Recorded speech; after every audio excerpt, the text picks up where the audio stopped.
Welcome to our executive interview series at the Zero Trust Summit presented by CyberScoop. I'm Wyatt Cash and we're here with Melinda Rogers, Chief Information Officer for the Department of Justice. Melinda, thank you so much for joining us. And I'd like to start by asking, what do you see as some of the biggest technical or operational challenges that your agency or your department still faces in meeting some of the key mandates this year in achieving some of the Zero Trust security goals? Sure, nice to see you, Wyatt. In terms of technical, I could tell you it's really ultimately about integration of new capabilities we have within our existing framework. All of us have a lot of IT already, and as we continue to modernize our environment, adopting some of these new Zero Trust capabilities and solutions, we need to make sure that we're able to push them out with a seamless integration across all of our field offices.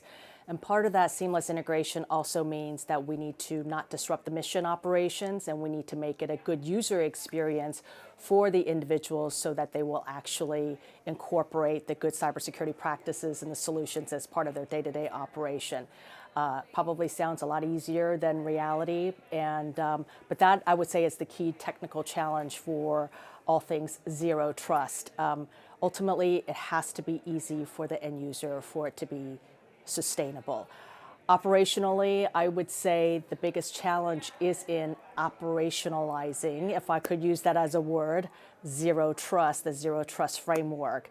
And what that means is what I just mentioned earlier, making sure that we have the solutions so simple that an end user could easily integrate it into their daily lives. When they authenticate into the information system, when they log in, we can easily check their security state of their devices, their individual identity, being able to train our system administrators so they know what to look at, training our service desk personnel so they know how to support the incoming calls from the end users.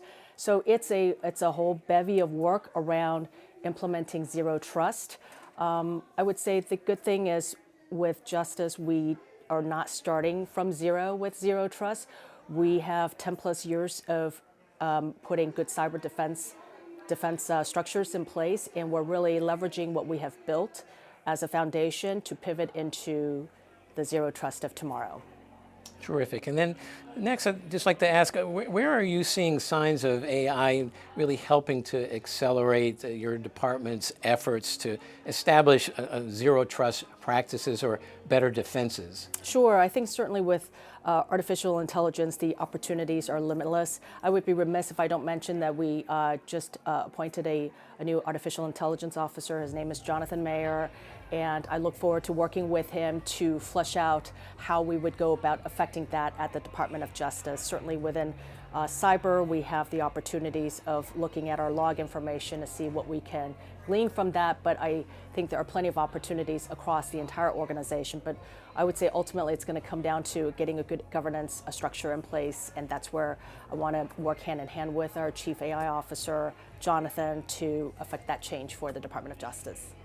Well, Melinda Rogers, thank you as always for joining us here at the Zero Trust Summit and sharing your respective insights on things at the Department of Justice to improve security. Thank you, Wyatt. It's good to be here. Thank you.